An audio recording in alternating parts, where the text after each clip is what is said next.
ની જે આપણે વાત છે કે આપણે વિચારીએ આપણે એટલું સ્વીકારીએ કે આપણે એટલા જ સુખી રહી શકીએ. એનું એ વિચારવા માટે બી આપણને એટલા માટે એ ફિલિંગ્સ આવે છે કે જ્યારે આપણે ઘર સાથે જ આપણે જો નિરંતર સુખની વ્યાખ્યા રિલેટ કરીએ, રાઈટ, તો ઘરમાં એક મેમ્બર નથી, આપણે છીએ, આપણી સાથે ઘણા બધા છે, હસબન્ડ છે, દીકરા છે, દીકરી છે, રાઈટ, સસરા છે, સાસુ છે, નણંદ છે, ઘણા બધા હોઈ શકે છે. એટલે આપણો જે સ્વભાવ છે, આપણા સ્વભાવ પ્રમાણે આપણે એવું વિચારીએ કે દરેક વસ્તુમાં આપણે સમજણ રાખીએ, રાઈટ, દરેક વસ્તુમાં આપણે કોમ્પ્રોમાઇઝ કરીએ, જે છે એનામાં સુખી રહેવાનો પ્રયત્ન કરીએ, પણ ક્યાંક ને ક્યાંક 10% ઓર 5% ઓર 2% એ તો સામેવાળા વ્યક્તિ તરફથી જેટલો તમને રિસ્પોન્સ મળે જશે, જો પોઝિટિવ મળશે તો તમે કહી હા 100% વી આર હેપી, સુખી છીએ, હે ને. પણ ક્યાંક ને ક્યાંક દરેકના ઘરમાં હશે, મારા ઘરની વાત ના હોય જ, બધી જગ્યાએ હશે, રાઈટ. બધાના સ્વભાવ સરખા નથી હોતા. બિલકુલ. કાલે જે આ ગુસ્સાની ને અહમની ને ઈગોની જે વાતો થઈ ને બેન, દરેક પરિવારમાં કદાચ એકાદ વ્યક્તિ તો એવું હોય જ, હોવાનું જ, રાઈટ.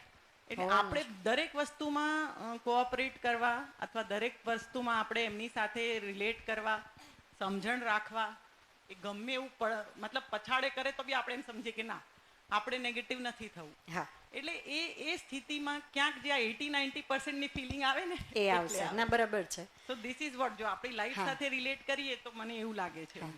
તો અહીંયા જે આપણે નિરંતર સુખની વાત કરીએ છીએ, આજે સુખ એટલે શું એના ઉપર જ આપણે ચર્ચા કરશું. તો સુખ જે છે ને એ એક સ્ટેટ ઓફ માઇન્ડની વાત છે, બરાબર. એ કોઈ પરિસ્થિતિ સાથે એને કંઈ કન્સર્ન નથી. આપણે અત્યારના કેવું છે કે કોઈ સામેવાળી વ્યક્તિનો પોઝિટિવ રિસ્પોન્સ તો હું સુખી, એનો પોઝિટિવ રિસ્પોન્સ નથી તો હું દુઃખી, બરાબર. જ્યારે અમે અહીંથી જે પ્રપોઝલ આપીએ છીએ એ છે કે મારું એક સ્ટેટ ઓફ માઇન્ડ છે, સામેવાળી વ્યક્તિ આજ નેગેટિવ પણ છે, પણ મારું સ્ટેટ ઓફ માઇન્ડ એવું છે કે એમાં કંઈ કોઈ જાતની હલનચલન નથી. તો એ જે સ્ટેટે આપણે પહોંચવું, એ સ્ટેટ મારા હાથમાં છે. પછી સામેવાળી પરિસ્થિતિ, સામેવાળો વ્યક્તિ, એના કોઈ પણ બિહેવિયરથી મારા સ્ટેટ ઓફ માઇન્ડમાં કંઈ જ ફરક નહીં પડે. તો એ સ્થિતિ સુધી પહોંચવાની જે છે એને નિરંતર સુખ કીધું છે. અને એ જે છે એ સ્થિતિ આપણે બધા પામી જ શકીએ. અત્યારે કેવું છે કે ભાઈ ઘરના સભ્યો જો ખુશ દેખાતા હોય તો મારું સુખ છે, ઘરના સભ્યો મારાથી દુઃખી થઈ ગયા તો હું પણ દુઃખી, હા, બીજાથી પણ થઈ શકે. હા, એટલે પરિસ્થિતિ પ્રમાણે, હા, હા, હા,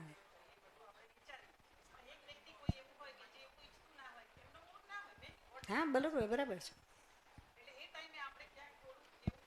હા, કરવાના જ છે, બધાને સાથે લઈને જ ચાલવાનું છે. હા, એટલે અહીંયા આપણે એ જ વાત કરીએ છીએ કે હું જો એ સ્ટેબલ સ્ટેટ ઓફ માઇન્ડમાં હું આવી ગઈ એક વખત, તો બાકીના જે સુખ છે, સામેવાળી વ્યક્તિના પરિવારના લોકોમાં પણ એ જે સ્થિતિ છે એ લોકોને ત્યાં સુધી પહોંચાડવા માટે થઈને હું સક્ષમ બની જઈશ.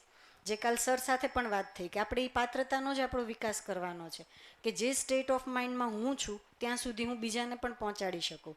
તો આજ જ્યારે બીજો વ્યક્તિ પણ હશે તો પછી એ જે હાર્મની છે એ આપણી હંમેશા બનેલી જ રહેશે. પણ આ જે છે 100% નિરંતર સુખની સ્થિતિ એ મારા પોતાનામાં જ બનશે અને ખાલી થોડીક સમજણથી જ બની જશે. કારણ કે એ તો અમે અમારા એક્સપિરિયન્સ ઉપરથી પણ કહી શકશું કે આજે 6 વર્ષના અધ્યયન પછી થોડું ઘણી એફર્ટ આપી તો આજે એ સ્થિતિ બની ગઈ છે કે સામે કંઈ પણ પરિસ્થિતિ બને બહુ હાલક ડોલક નથી થતું, જે પહેલાં બહુ જ થઈ જતું હતું, બરાબર. તો આજે આપણે એના ઉપર જ થોડીક વધારે ચર્ચા કરશું. તો કાલનું થોડુંક રિવિઝન કરી લઈએ આપણે. જેમ ભૈયાએ કીધું હતું કે ભાઈ અમારી ચાહનામાં છે કે નહીં, તો આપણે ચાહનાને કેવી રીતે જોઈએ? જેમ કે એક ઓબ્ઝર્વેશન આપણે લઈએ કે આપણે સવારથી લઈને રાત સુધી જેટલી પણ પ્રવૃત્તિઓ કરીએ છીએ એમાં એવી કઈ પ્રવૃત્તિ છે મને ખબર છે કે હું દુઃખી થઈશ ને તોય હું કરું છું? ખાવું, પીવું, બોલવું, ઊંઘવું, દરેક એક્ટિવિટીને ઓબ્ઝર્વ કરો.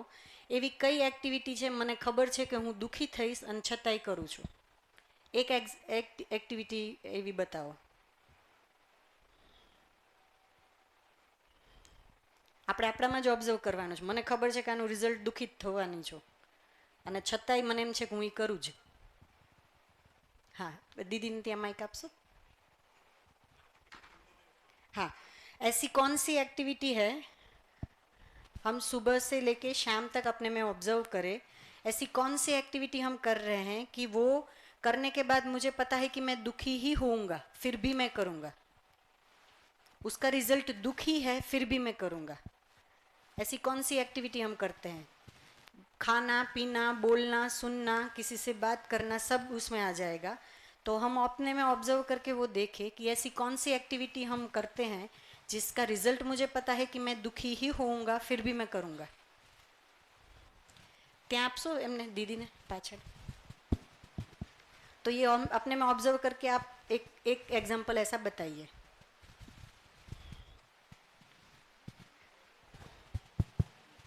हेलो मैम, हाँ। My name is Mansi. मैं अपना टाइम फ़ोन में वेस्ट करती हूँ। यस। मतलब मुझे पता है कि ये टाइम मुझे कुछ ऐसी जगह पे इन्वेस्ट करना चाहिए जो मुझे आगे काम आएगा, बिल्कुल। पर फिर भी नहीं हो पाता है। थोड़े बहुत घंटे उसमें चले ही जाते हैं, वो भी वेस्ट ऑफ टाइम। ऐसा नहीं कि मैं उसमें कुछ इम्पोर्टेंट देख रही हूँ। अच्छा। ऐसे ही। Thank you. तो आप दुखी होते हो वो फोन देखने के बाद? पर दुखी नहीं होती, वो तो मैम क्षणिक सुख है ना। है क्षणिक सुख है, हमें पता है, लेकिन हम फिर भी करते हैं क्योंकि उसमें मुझे खुशी मिलती है। एंड ऑफ द डे वो हम पूरा निकालते हैं तो पता चलता है कि इतना घंटा हमने वेस्ट कर दिया है ना। वो बाद में हमें रियलाइज होता है कि ये हमने खामखा अपना समय बर्बाद किया। लेकिन जब वो कर रहे होते हैं तब तो मुझे मज़ा ही आ रहा है उसमें, तभी मैं करती हूँ, इसके अलावा करती ही नहीं। और ये अच्छी अच्छी बातें तो हमने सुनी हुई है, इसलिए भी ऐसा लगता है कि ये वेस्ट ऑफ द टाइम है। क्योंकि अगर हमें स्वीकृत हो गया होता वो कि ये वेस्ट ऑफ द टाइम है तो मुझसे होता ही नहीं। जहाँ पे मेरी ये स्वीकृति बन गई है कि ये समय यहाँ पे बर्बाद करना ठीक नहीं है, वहाँ कभी मुझसे होता ही नहीं। ये पूरा स्वीकृति का मामला है। तो ऐसी एक्टिविटी, एक एवी एक्टिविटी अथवा प्रवृत्ति को कि जे करवाथी मने खबर छे कि हूँ दुखित थवानी छूं छतांय करूँ छूं। હું વાત પહોંચાડી શકું છું ને? તમારું ખાવું પીવું, બોલવું, કોની સાથે વાત કરવી, કોની સાથે વાત ના કરવી, આ દરેક એક્ટિવિટી પાછળ મારી ખુશી જોડાયેલી છે। આશા તો એ જ છે કે ખુશી જ મળશે। હા, એના રિઝલ્ટના રૂપમાં ક્યારેક ક્યારેક મને દુઃખ મળી જાય છે, એ બિહેવિયરલ ઇશ્યુ છે, એમાં ક્યારેક ક્યારેક આપણને દુઃખ મળી જાય, એ શક્ય છે। પણ મેં એ જ આશા સાથે बीजा साथे हूँ व्यवहार करूँ छूँ कि मने खुशी मिलसे। हम लोग जब भी कोई व्यवहार करते हैं तो उसके रिजल्ट में काफ़ी बार ऐसा होता है कि वो दुख मिल सकता है, लेकिन मैंने जब वो व्यवहार शुरू किया था तब तो इंटेंशन यही था कि मुझे खुशी मिलेगी। तो वो रिजल्ट नहीं आ रहा है, वो दुख के रूप में है, लेकिन चाहना के रूप में हम अभी बात कर रहे हैं। मैं किसी से बात भी करती हूँ तो क्यों करती हूँ? खुश होने के लिए करती हूँ। तो जैसे कल हमने बात की थी, तो ऐसी क्या चीज़ है जिसको हमने त्यागा? त्याग की परिभाषा क्या होगी?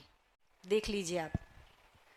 मैंने अगर परिवार में बुज़ुर्गों की सेवा भी की है, भले ही अपने मन से नहीं की है, बुज़ुर्गों की सेवा भी की है, और अभी मुझ में वो कंप्लेन है कि इसके लिए मुझे क्या क्या छोड़ना पड़ा। हाँ बताइए।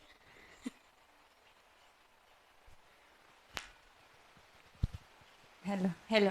हाँ। जैसे कि आपने बताया कि हम मतलब किसी से अगर बात करते हैं और हमें ऐसी ऐसी एक्सपेक्टेशन है कि हमें सुख मिलेगा, पर उल्टा हो जाता है और हमें दुख मिलता है। जैसे कि मेरे नानी है, पर मुझे अपना फर्ज निभाने के लिए, और उनको अभी मुझे पता है कि वो कितने साल जिएंगे, तो उनको बेटर फील करवाने के लिए मुझे उनसे टॉक करना पड़ता है। But whenever I talk to her, मतलब कोई भी ऐसी बात कर देते हैं जिसे मुझे दुख हो जाता है। बिल्कुल। हाँ, फिर भी मतलब मुझे तो अपना फर्ज निभाना है। क्यों और फर्ज उनको निभा रहे हैं आप? मतलब उनको बेटर फील करवाना, वो अकेले ना पड़ जाए, क्योंकि वो पूरा दिन क्या करे घर पे। बिल्कुल। और वो हमारी सोसाइटी में रहते हैं। तो फिर अभी लास्ट टाइम जब मैं उनके घर पे गई थी, तो बस ऐसी कुछ बात उन्होंने बोल दी तो मेरे परिवार के बारे में और मेरे बारे में, तो फिर मुझे बुरा लगा। वैसे पूरी बात तो ऐसे नहीं करते कि मुझे बुरी ही लगे, अच्छी भी करते हैं, बट कुछ बात तो ऐसे बोल देते हैं कि जो सबको हर्ट करे। बिल्कुल। तो फिर मैं 2-3 दिन से तो अभी गई ही नहीं हूँ उनके पास, क्योंकि मुझे भी बहुत बुरा लगा। तो ऐसी सिचुएशन में हमें क्या करना चाहिए? आपके नानी जी है ना? हाँ। है ना? तो मम्मी की वजह से आप मीन्स उनकी सेवा जो कर रहे हैं हाँ। वो भी मम्मी का जो उनसे संबंध है हाँ। और इसकी वजह से आपका जो संबंध है ना? तो अल्टीमेटली आपने किन की खुशी देखी? मम्मा की और उनकी भी। और मम्मा की खुशी में मेरी खुशी हाँ है ना? हाँ तो हम अल्टीमेटली कुछ भी करेंगे खुश होने के लिए करेंगे, हाँ भले ही अपनों की खुशी के लिए किन्हीं के लिए मुझे पसंद नहीं है फिर भी कुछ मैं काम करूंगी, लेकिन खुशी के लिए ही करूंगी। सिर्फ हम ये कंक्लूजन निकाल रहे हैं। हाँ। एक बार ये कंक्लूजन निकलेगा तो हम थोड़ी देर में वो चर्चा करेंगे कि कितना बड़ा शिफ्ट आएगा हम में। हाँ जैसे अभी काफ़ी सारी बहनों को ये रहता है कि मैंने अपने परिवार के लिए क्या क्या किया लेकिन किसी ने मेरी कदर नहीं की, होता है ना ये? हाँ। और मम्मी के मुंह से तो हम ये सुनते ही है, हाँ और वो ये बोलते भी है कि तू ये मत करना, हाँ है ना? कोई किसी का नहीं होता, हम ये ज्ञान देते ही है फिर, है ना? तो जब ये हमें पता चलता है कि कोई भी इंसान कुछ भी करेगा वो अपनी खुशी के लिए करेगा, उसमें उसको खुशी मिलनी है या वो अपेक्षा है, चाहना है, इसीलिए वो करेगा। उसका रिजल्ट भले ही वो दुख के रूप में आए लेकिन खुशी की तलाश में ही करेगा। तो अब आप बताइए, कोई व्यक्ति है जो आपके साथ गलत बिहेव कर रहा है, हाँ। उसका इंटेंशन भी यही होगा कि उससे अलग होगा, इसी चाहना के साथ करेगा कि मतलब चाहना तो हमारी सेम टाइम वही रहती है, क्योंकि हमारा फर्ज है और हमें मतलब वो सब भूल जाना चाहिए, नेगेटिविटी को, नेगेटिव मैटर्स को। और हम तो ऐसे समझदार है तो हम समझते हैं कि हमें पॉजिटिव ही सोचना चाहिए, और किसी की ऐसी गलती है, उनसे मिसबिहेव हुआ है, तो वो उनका भी कुछ टेम्पररी ऐसा होगा कि उन्होंने उस क्षण पे बोल दिया है, बिल्कुल उनका भी इंटेंशन वो नहीं होता है, तो वो हम इंटेंशन समझ जाते हैं, पर फिर भी जो व्यक्ति बोलता है तो वो हमारे कानों में फिर गूंजता है ऐसे, और फिर हमें बार बार हर्ट होता है। हाँ बिल्कुल, हाँ, मैं तो वही कह रही हूँ। अगर ये भी हम में स्थिर हो जाए कि जैसे मेरी चाहना है खुश रहने की, वैसे ही सामने वाले व्यक्ति भी की चाहना है खुश रहने की। आज जैसे मेरी पात्रता नहीं है कि मैं हर बार 100% खुश रह सकूं, उसी तरह उस व्यक्ति की भी वो पात्रता नहीं है कि वो खुश रह पाए, है ना? या फिर इसको हम ऐसा भी कह सकते हैं, સોરી પાછું હિન્દી શરૂ થઈ ગયું થયું ને, એવું પણ બની શકે કે એ જે વ્યક્તિ છે એણે ખુશ થવા માટે થઈને જે રસ્તો પકડ્યો છે એ એની કલ્પનામાં કંઈક અલગ છે, મારા કરતાં અલગ છે, એટલે તો મારા ને એના જે વિચારો છે અથવા તો એમાં જે છે એ કોન્ફ્લિક્ટ આવે છે। તો હું જે રસ્તેથી લાગે છે મને કે ખુશ થવાય, એના કરતાં એનો રસ્તો કંઈક જુદો છે, ખાલી એટલો જ પ્રોબ્લેમ છે, એ વ્યક્તિમાં પ્રોબ્લેમ નથી, એ વસ્તુ સ્થિર થાય। તો હવે તમે વિચારો કેટલો મોટો પ્રોબ્લેમ આપણો સોલ્વ થઈ ગયો। Thank you. થશે ને કે દરેક વ્યક્તિ છે એ ખુશ થવા માટે જ કંઈ પણ એક્ટિવિટી કરશે। હા, એ રસ્તો એને નથી ખબર એટલા માટે થઈને કંઈક અલગ રસ્તેથી ખુશ થવાની ટ્રાય કરે છે, મારો રસ્તો કંઈક અલગ છે એટલે હું અલગ રીતે ટ્રાય કરું છું। હવે એ રસ્તા બે ભેગા કેવી રીતે થઈ જાય ખાલી એના ઉપર પ્રયત્ન કરવાનો છે। હવે એ વ્યક્તિ ખરાબ નથી તો હળવું થઈ જાય આપણું બોજો, નહીં તો અત્યાર સુધી આપણે શું કરતા હતા, વ્યક્તિને જ ટાર્ગેટ કરીએ છીએ। હા ભૈયા। या गुड मॉर्निंग, जय श्री राम। मैडम, सुख दुख का तो हम बात नहीं करेंगे क्योंकि कल हम बोल दिए आपको कि एक्चुअली इतना within this days I have realised कि सुख दुख is very relative thing. Okay, तो ये हमारे ऊपर है। लेकिन आपने एक बीच में बोला था कि आप जिंदगी में क्या त्यागा है, मतलब हाँ, क्या बिल्कुल। त्यागने का कोशिश किया है। बिल्कुल। मैं ये तो नहीं बोलूँगा मैं त्यागा हूँ, बट लेकिन मैं त्यागने का कोशिश किया हूँ थोड़ा जी। तक, और उसका मुझे बहुत पॉजिटिव रिजल्ट भी मिला है। So I thought I must share with you. Maybe Sure. I was a very bad person. बहुत ही खराब आदमी था, मतलब इतना खराब आदमी था कि आप सोच नहीं सकते। सबसे बुरा चीज मेरे में जो मुझ में जो था, दैट वाज माय अहम, माय ईगो। मतलब मुझे लगता था कि मुझे जो आता है, my concept is the best concept, and यही। बिल्कुल। और फिर उससे टसल बन जाता था, घर में हो बाकी किसी में। Maybe my knowledge was imperfect, that was the reason. तो त्यागने का यही कोशिश किया कि मैं अपने बारे में सोचना बंद कर दिया हूँ कि मैं हूँ, ये थोड़ा मैं सोचना बंद कर दिया हूँ, because I try to give importance to other people also. Okay. तो त्यागना यही है. फर्स्टली तो मैं सिर्फ मुझे ही इम्पोर्टेंस देता था कि मैं ही हूँ, मुझे ही चाहिए, ये मेरा. वही मैं त्यागने का कोशिश किया हूँ. मैं ये नहीं बोल रहा हूँ 100% हुआ है, लेकिन थोड़ा भी जो कर पाया हूँ इससे मुझे बहुत खुशी मिलता है कि मैं आगे वाले को, it's not sympathy, it is called empathy, उनके जगह में पहुंच के मैं सोच सकता हूँ कि why he is thinking in this way, उसका रिएक्शन मेरे ऊपर ऐसे क्यों है. तो ये बात बन जाता है. लेकिन ये भी क्यों हुआ वो मैं आपको बताता हूँ. जैसे कल सैड ने उधर 3 स्टेट्स ऑफ माइंड लिखा है, और मुझे लग रहा था कि मैं कल ही बताऊं, फिर सोचा चलो ठीक है होमवर्क करके आके आज बताऊं. तो there are 3 states of mind. One is behavioural, जो हमारा human interaction, and there is work which is human nature interaction, and that is self interaction which is most of the time continuous, जो मेरे अंदर चलता था, and that is thought, and to me that is the most dangerous. Yes. इसी से अहम बनता है, इसी से फॉल्स ईगो बनता है, इसी से फॉल्स नॉलेज बनता है, जितना भी फॉल्स कॉन्सेप्ट है इससे बनता है. जैसे कुछ हुआ नहीं लेकिन मैं मन ही मन तैयार कर लेता था कि ये आदमी मेरे बारे में ये सोच रहे, मुझे ये करना चाहिए था, तो मैं मेरे अंदर ही लड़ता था. तो आफ्टर ऑल कुछ हुआ ही नहीं. It is like before crossing a bridge, मैं एक तरफ खड़े होकर सोच रहा हूं ये ब्रिज टूटने वाला है और मैं ब्रिज को भी नहीं क्रॉस कर रहा हूं, कुछ नहीं कर रहा हूं. It's like that.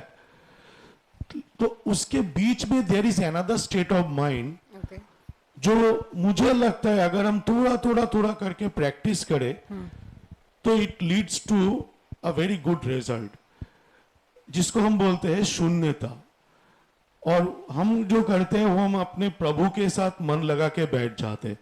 Then there is no thoughts, no human interaction and no work with nature. तो वो जो शून्यता में हम पहुंचते हैं, वेदर इट्स मेडिटेशन और वट एवर इट इज, मैं तो अपने प्रभु से मन लगा के बैठ जाता हूं. तो वो मुझे ये रिजल्ट दिया है. तो मैं वही त्यागने का कोशिश किया हूं कि मैं ही हूं. नहीं, इट्स नॉट मैं हूं, लेकिन मेरे से जुड़े हुए पूरा ये संसार है, वो सोचने का मैं कोशिश किया हूं. और मैं खुद को त्यागने का कोशिश कर रहा हूं. I am still again I am repeating, it's very tough but I am trying that. Thank you ma'am.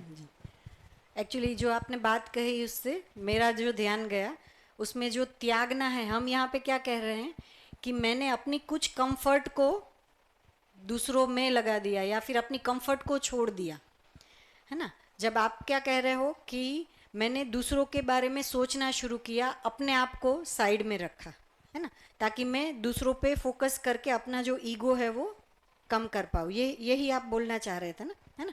तो हम यहाँ क्या कह रहे हैं कि हम जब त्याग की परिभाषा या त्याग बोलते हैं अभी की प्रचलित भाषा में, तो हम ये कह रहे हैं कि मैंने कुछ कंफर्ट किसी के लिए छोड़ दिया. उस अर्थ में हम ये अभी चर्चा कर रहे हैं, है ना. तो वो कंफर्ट मैंने छोड़ा क्योंकि मैंने किसी के लिए कुछ किया. यहाँ पे मैं ये बोल रही हूँ कि मैंने अगर वो कंफर्ट भी छोड़ा है तो मैंने अपनी खुशी के लिए छोड़ा है, क्योंकि मेरा इंटेंशन या फिर मेरी जो चाहना थी वो खुश होने की थी. चाहे वो उनके लिए छोड़ के होगी, उनके लिए कुछ करके होगी, लेकिन अल्टीमेटली जो मैं करूँगी वो खुश होने के लिए करूँगी. ये कंक्लूजन हम लाना चाह रहे हैं.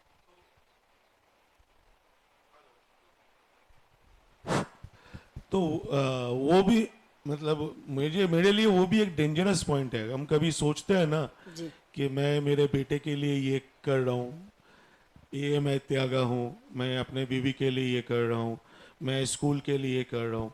तो एक्चुअली उसमें भी कुछ ना कुछ अहम है ही भैया, यही तो मैं बता रही हूँ. लेकिन कि वो त्याग नहीं है, वो मैंने अपनी खुशी के लिए किया है. यस, मतलब वो भी एक अहम ही है. नहीं, मैं क्योंकि मैं इसलिए बोल रही हूँ कि ये एक चाहना के इस स्टेज पे हम आते हैं, इस कंक्लूजन पे आते हैं कि अगर जो भी हम कर रहे हैं वो खुश होने के लिए कर रहे हैं, तो आगे जाके ये खुश होना या सुखी होना यानी क्या, उस पर हम चर्चा कर पाएंगे. इसलिए हम इस कंक्लूजन पे आ रहे हैं. हाँ, तो मतलब वही, अगर हम वही सोचना बंद कर दे कि बिकॉज नोबडी इज इंडिस्पेंसिबल. अगर मैं नहीं करूंगा तो मेरे जगह में आके कोई ना कोई वो त्यागेगा. बट एक्चुअली अगर हम सोचे कि मैं जो कर रहा हूं वो मेरा ड्यूटी है, दैट्स ऑल. मैं कुछ अपना सेक्रीफाइस नहीं कर रहा हूँ, हाँ आई एम डूइंग माई ड्यूटी. जब भी मैं सोचने लगूँ ना, तो हम घर में बता ही देते, हाँ मैंने तो तुम लोगों के लिए इतना कुछ किया है. देन आई स्टार्ट एक्सपेक्टिंग, अरे तुमने बारे मेरे लिए क्या किया है. So that goes on continuous process. तो अगर हम वो सोचना बंद कर दे, I am just doing my duty, nothing else, and being a part of this society, this whole nature, I am doing my duty. मैं कुछ त्याग नहीं कर रहा हूँ. त्याग तो सिर्फ अपने आप को करना है, बढ़िया. बाकी क्या कॉम्प्रोमाइज करना है, बाकी तो हम अपनी ड्यूटी कर रहे हैं. That's all. हाँ लेकिन हाँ तो इसको भी देखना पड़ेगा बिना अपेक्षा के क्या हम करते हैं, और घर में भी मैक्सिमम है ना. तो हम लोगों को जैसे हाँ बस वही घर घर घर में भी मैक्सिमम टसल उसी से बनता है. मैंने तुम्हारे लिए ये किया है, तुमने मेरे लिए क्या किया है, तुमने मेरे लिए ये किया. मतलब इसका कोई, तो हम सोचते हैं कि हम बड़े हैं, हम बहुत कुछ कर लिया है, बट कोई भी हम नहीं सोच, मैं तो नहीं सोचता था एटलीस्ट मेरे बारे में कि आई am just doing my duty. हम को सभी, अगर मुझे जो लगता है, सभी अगर थोड़ा इतना सोच ले, आई am just doing my duty, मैं किसी के ऊपर कुछ उपकार नहीं कर रहा हूं, मुझे सबके साथ रहना है, जीना है, इतना मेरा ड्यूटी है, बस इतना ही करना है. That's all. तो कोई टसली नहीं बनेगा. वो हो सकता है भैया, लेकिन वो एक समझ के बाद आप जो बोल रहे हैं, लेकिन अभी सबकी स्थिति वो नहीं है, क्योंकि वो भी सबका आ जाता है कि भाई मैं ही कब तक करूं ये बात, ये ना, तो तुरंत ही अपना स्टेबल स्टेट ऑफ माइंड बदल जाएगा. तो हम ये यहाँ पे ये कह रहे हैं कि ये स्थिति सबकी आ सकती है. सिर्फ जो एक समझ का जो एक पॉइंट है जहाँ पे हम लोग एक स्थिर कर पाए कि मैं जो कुछ भी करती हूँ या करता हूँ वो खुश होने के लिए करता हूँ, है ना, સુખી હોને કે लिए કરતા હું. और मैं जब अपने आप को ऑब्जर्व करूँ, આપણે આપણી જાતને જ્યારે જોઈએ ત્યારે આપણને ખબર પડે છે કે એઝ અ હ્યુમન બિંગ જો હું ખુશ થવા માટે જ કરું છું, તો બીજો વ્યક્તિ પણ પોતાની ખુશી માટે જ આ વસ્તુ કરે છે. તો હવે એની જે એક્શન છે એનાથી જે આપણું રિએક્શન છે એ નહીં આવે. આપણે અત્યારે શું કરતા હતા, જેવું સામેવાળી વ્યક્તિનું એક્શન છે તો તરત જ એના ઇન્ટેન્શન ઉપર ડાઉટ કરીને આપણા રિએક્શન આવતા હતા. હવે આપણને ઇન્ટેન્શન ખ્યાલ આવી ગયો કે જેમ હું ખુશ થવા માગું છું, સુખી થવા માગું છું, એમ સામેવાળો વ્યક્તિ પણ સુખી અને ખુશ થવા માગે છે. એનો રસ્તો કંઈક અલગ છે, મારો રસ્તો અલગ છે. એમાં જે કોન્ફ્લિક્ટ છે એ જ આ મેઇન પ્રોબ્લેમ છે. તો હવે કામ ક્યાં કરવાનું છે? એ રસ્તા ઉપર. એ વ્યક્તિની કોઈ પ્રોબ્લેમ નથી, કારણ કે ઇન્ટેન્શનમાં તો આપણે બધા એક સરખા જ છે. આજે અહીંયા બેસીને આપણે આ હોલમાં ચર્ચા કરીએ છીએ, સિવાયના જે બહાર માણસો છે, શું લાગે છે એ લોકોનો ઇન્ટેન્શન એવો હશે કે હું આજ ગમે એમ કરીને દુઃખી થઈ જ જઈશ?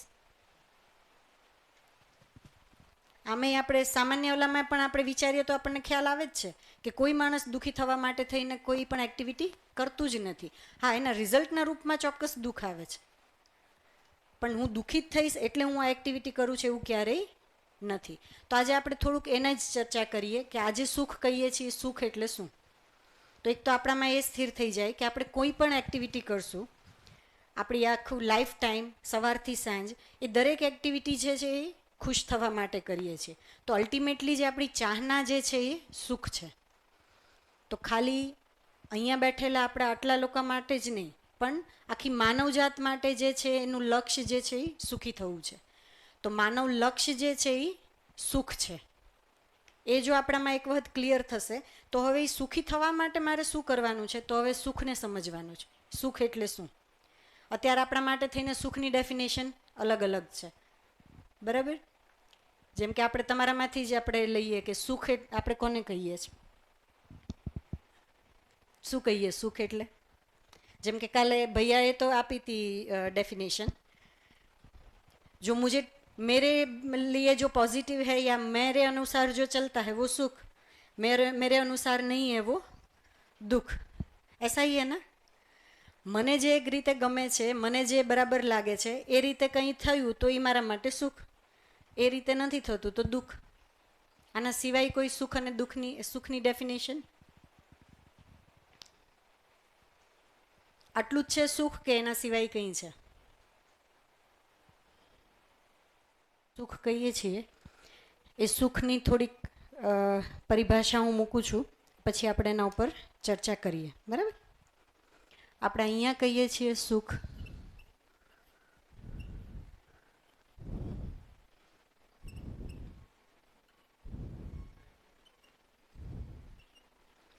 સુખ એટલે સમાધાન. ગુજરાતીમાં આપણે એને કહીએ તો આપણા ગુજરાતીમાં સમાધાન એટલે શું કહેવાય, પેલી સહમતિને આપણે સમજણ. હા, એટલે અત્યારે આ પ્રમાણે તો આપણે સમજણ જ કહીએ છીએ, પણ સમાધાન એટલે આપણે શું કરીએ કે ભાઈ બે જગ્યાએ કંઈક પ્રોબ્લેમ થયો તો બેયને સમજાવી દીધા, બરાબર, એને આપણે સમાધાન કહીએ છીએ. આ એ સમાધાન નહીં, हाँ समझौता, हाँ समझौता को हम बोल रहे हैं, लेकिन ये यहाँ पे समाधान यानी समझ की हम बात कर रहे हैं. हर क्यों और कैसे का उत्तर.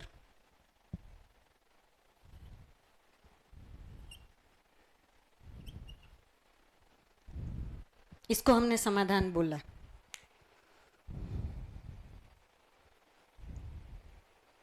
મારા પાસે દરેક સ્થિતિ, દરેક પરિસ્થિતિનો ક્યોં અને કેસે, આ દરેકનો જે ઉત્તર હોવો એને કીધું છે સમાધાન, અને એ જ જે છે એ સુખની સ્થિતિ છે. આપણે જનરલી જ્યારે બિહેવિયરલ જે પણ ઇશ્યુ છે એમાં જ આપણે આ સુખ અને દુઃખને સમજતા હોઈએ છીએ. કોઈ ઝાડમાંથી પાણી મારા ઉપર પડ્યું તો આપણે દુઃખી નથી થઈ જતા કે આ ઝાડે મારા ઉપર પાણી નાખ્યું, પણ કોઈ વ્યક્તિએ નાખ્યું તો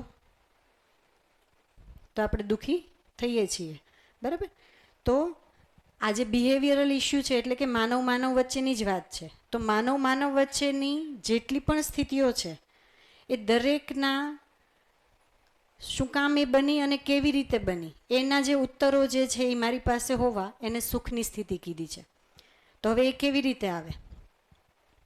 તો જેમ આપણે પહેલા દિવસે વાત થઈ હતી કે માણસ જે છે એ પણ એક અસ્તિત્વની જ ઇકાઈ છે. જેમ હું આ ટેબલને, આ ચેરને ઓળખી શકું છું, આપણને આ ચેર ઉપર વિશ્વાસ છે કે જે પણ મેટલમાંથી બની છે અને એનું જે બિહેવિયર છે એના ઉપરથી કદાચ હું એની ઉપર બેસીશ તો એ બેસી નહીં જાય, એટલા માટે જ આપણે એના ઉપર ભરોસો કરીને બેસી શકીએ છીએ. આ જમીન ઉપર જ્યાં આપણે ઊભા છીએ એનું બિહેવિયર આપણને ખબર છે કે આ સ્ટેજ છે એ નીચે નહીં જતું રહે, એટલે હું એના ઉપર એક વિશ્વાસપૂર્વક ચાલી શકું છું. પણ માણસ સાથે વિશ્વાસપૂર્વક આપણે નથી જીવી શકતા. કયો માણસ કઈ પરિસ્થિતિમાં કેવી રીતે બિહેવ કરશે એનું કોઈ પ્રેડિક્શન આપણે નથી કરી શકતા. જ્યારે આ મટીરિયલ વર્લ્ડ જે છે એના આચરણ માટે થઈને આપણે આશ્વસ્ત છીએ. ગાય શું કરશે, વાઘ શું કરશે, કૂતરો શું કરશે, એ દરેકનું આચરણ આપણને ખબર છે, એટલે એની સાથે આપણે કેમ વર્તન કરવાનું છે આપણને ખબર છે. વાઘની સામે જઈને આપણે ઊભા નથી રહેતા, ગાય સામે ઊભા રહીએ છીએ, કારણ કે એનું આચરણ નિશ્ચિત છે, એટલે આપણે એમાં શું કરવાનું છે શું નથી કરવાનું એ કહી શકીએ છીએ. માણસ સામે નક્કી જ નથી હોતું, ક્યારે ગાય હોય ક્યારે વાઘ હોય, બરાબર. તો એ નિશ્ચિતતા નથી, એટલે આપણી પાસે આપણને એમ લાગે કે તો પછી આ દરેક સ્થિતિમાં આપણે ક્યાં ને કેસેના ઉત્તર કેવી રીતે આપી શકીએ? શક્ય જ નથી ને.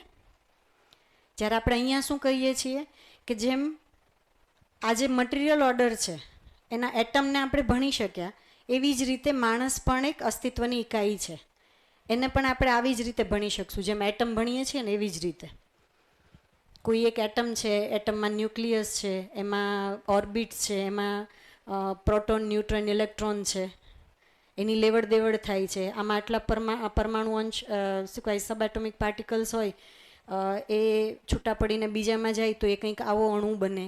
આ બધી વસ્તુ આપણે ભણીએ છીએ, એટલા માટે જ આપણને ખબર છે કે આ જે છત બનાવી છે એ કેટલા વર્ષ ટકીને રહેશે અને નિશ્ચિંત થઈને આપણે લોકો બેસી શકીએ છીએ. તો આ બધો જે સ્ટડી થયો એનાથી આપણે બાકીની જે પણ આપણા માણસ સિવાયની જેટલી પણ વસ્તુઓ આપણને દેખાય છે એના ઉપર આપણે આશ્વસ્ત થઈ ગયા. માણસ માટે થઈને નથી થયા. હા, માણસના બોડીનો તે ઘણો બધો શું કંઈ સ્ટડી થઈ ગયો, એટલા માટે તે આપણે જે આપણા ઓર્ગન્સ છે એને ટ્રાન્સપ્લાન્ટ કરી શકીએ છીએ. તો એ જો બોડીવાળો જે પાર્ટ છે, માણસના બોડીવાળું હ્યુમન બોડી એનાટોમી જે છે એ ભણી અને આપણે એ પણ ઘણું બધું કવર કરી શક્યા. પણ આપણે જેને મન કહીએ છીએ, જ્યાંથી માણસ ડ્રાઈવ થાય છે, અથવા તો બ્રેઇન કહીએ અત્યારે, જ્યાંથી માણસ ડ્રાઈવ થાય છે એનો સ્ટડી ક્યાંય નથી થયો. એટલા માટે જ આપણે કોઈ પ્રિડિક્શન એમાં નથી કરી શકતા. તો અત્યારે આપણા માટે થઈને એવું બનશે કે આપણે આને એવું ગણી શકીએ કે ભાઈ આ વસ્તુ સમજવી અત્યારે શક્ય નથી લાગતી આ પોઈન્ટ ઉપર. જ્યારે અહીંથી અમે એ આશ્વાસન આપીએ છીએ કે આ પણ આપણા માટે થઈને બહુ જ ઇઝી છે. એક એટમને ભણી શકશું એવી રીતે એક માણસને પણ ભણી શકશું. બરાબર? તો એ જે સમાધાન મારી પાસે આવ્યું એટલે હવે મારું જે સ્ટેટ ઓફ માઇન્ડ છે એ સ્ટેબલ. પછી કોઈ પણ સ્થિતિમાં જે છે એમાં હલક ડુલક નથી. બીજી એક જે સુખની પરિભાષા છે સુખ બરાબર સ્વીકૃતિ.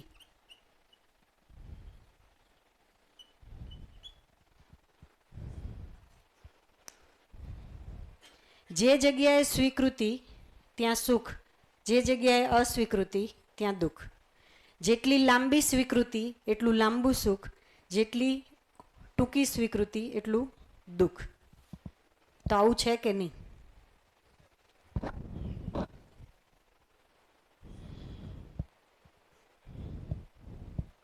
મારા બાળક માટે થઈને મારી સ્વીકૃતિ બની ગઈ છે, પછી એની કોઈ પણ એક્શનથી મને દુઃખ નથી થતું.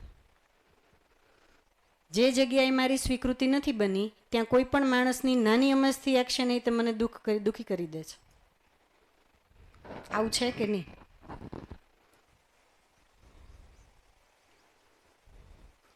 જેમ કે મારી મમ્મી માટે થઈને મારી સ્વીકૃતિ હતી એટલે એણે મને ટોકી ટોકીને ઘણું બધું કામ શીખવાડી દીધું. સાસુ માટે સ્વીકૃતિ નથી એટલે એ ન ટોકી શકે, ત્યાં હું દુઃખી. આવું છે કે નહીં? આપણે એવું કહીએ કે ભાઈ એને તે માં સમાન આપણે ગણીએ, પણ એ સ્વીકૃતિ થતી જ નથી. તો બધા પોતાનામાં થોડુંક ઓબ્ઝર્વ કરો. જ્યાં જ્યાં મારી સ્વીકૃતિ છે ત્યાં ત્યાં હું સુખી છું, જ્યાં સ્વીકૃતિ નથી ત્યાં દુઃખી છું. આવું જ છે કે આના સિવાય કંઈ છે? માની નથી લેવાનું, કારણ કે આ કથા નથી.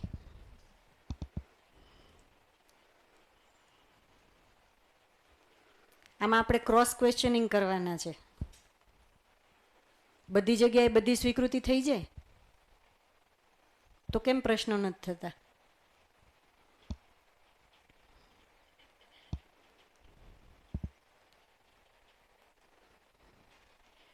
सब चीज़ों की स्वीकृति नहीं होती है ना भैया, तो मैं इसीलिए पूछ रही हूँ. तो क्वेश्चन क्यों नहीं हो रहे हैं कि कैसे करेंगे ये स्वीकृति?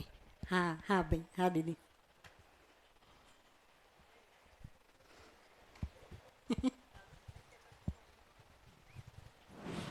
હેલો, નમસ્કાર મેમ. नमस्ते दीदी. જ્યોત્સના ઠક્કર. जी. હવે આ સુખની જે વાત છે મેમ, હવે દાખલા તરીકે સુખ તો દરેક વ્યક્તિને અલગ અલગ બાબતમાં લાગતું હોય.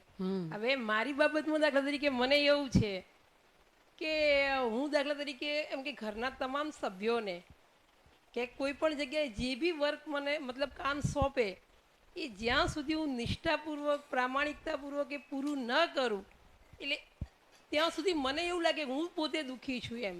ઓકે. પણ હવે દાખલા તરીકે હું મારી અત્યાર સુધી એવી જ ટેવ છે મેમ કે સવારે 4:30 ઉઠી કે 5 વાગે ઉઠીને હું બધું કમ્પ્લીટ ગરમ નાસ્તો કરું, બધાનું ટિફિન કરું, બધું ભરું, બધાની ડીશ ને બધું તૈયાર ન કરીને આવું ત્યાં સુધી મને એવું લાગે કે હું સુખી નથી અને મને ખુશી બી ના મળે. સ્કૂલમાં બી એવું કે જે બી કામ હું જ્યાં સુધી મારે પરફેક્ટ ના કરું ત્યાં સુધી મને સુખ ના મળે. પણ હવે બેન મારા આવા વર્તનથી ઘરના પણ દુઃખી થાય છે એમ. બરાબર.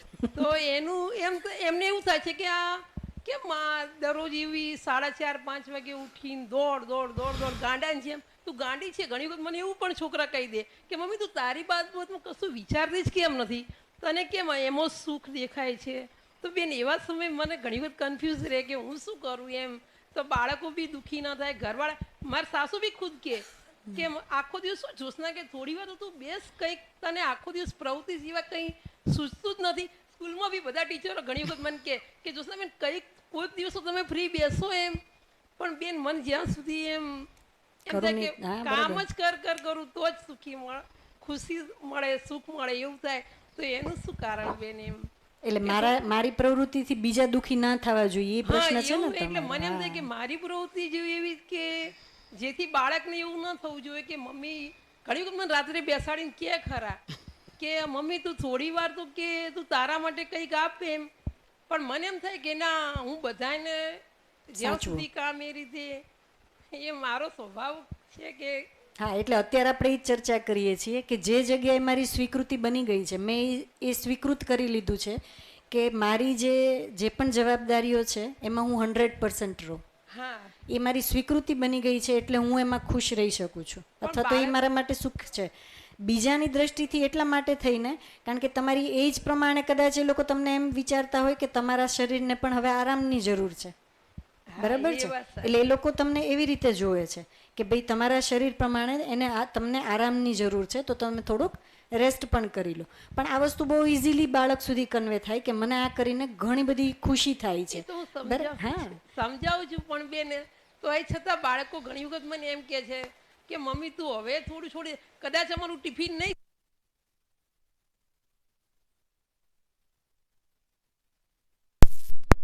આખો દિવસ મને એમ અંદરથી એવું ફીલ થયા કરે કે હું એમ આજે ખુશ નથી એમ. ના, બરાબર છે. એટલે આપણી પ્રત્યે સ્વીકૃતિ બની ગઈ છે કે મને મારી જે પણ જવાબદારીઓ છે અથવા તો મેં જવાબદારીઓ જે સ્વીકારી છે એમાં હું મારું 100% આપું. એટલા માટે જ આપણે આ કરી શકીએ, અધરવાઇઝ ન કરી શકીએ. જેમ કે તમારી એજના તમે ઘણા બધાને જોઈએ છે જે લોકો બધું છોડીને બેસી ગયા છે કે હવે મારાથી નથી થતું, બરાબર છે? તો એનાથી કદાચ આપણા સાથેવાળી જે પણ બાળકો છે કે જે વ્યક્તિઓને એવું લાગતું હોય તો એના સાથે આપણે આ ચર્ચા જ કરી શકીએ કે મને આમાં કરીને ખુશી જ મળે છે અને મારું શરીર સ્વસ્થ રહે છે, બરાબર ને? તો એ વસ્તુ જો આપણે વ્યવસ્થિત કન્વે કરી શકશું તો મને નથી લાગતું કે એ લોકોને એ રીતે દુઃખ કોઈ વસ્તુનું થશે. એ લોકો ખાલી આપણા શરીરના રેસ્ટને લઈને જે લોકો થોડાક વધારે પહેલા હોય કે ભાઈ તમે થોડોક એવી રીતે આરામ કરી લો, એટલું જ. તો એનાથી એ લોકો દુઃખી થતા હશે એવું મને નથી લાગતું, પણ એ લોકો તમારી કેર માટે થઈને એ લોકો તમને આવી રીતે કદાચ કરતા બાળક બે રોઈ બી જાય છે મારા સામે. આપણે સામેથી સમય માંગી લો કે હાલો હું ફ્રી થઈ જઈશ, તમે લોકો મારી જોડે બેસો,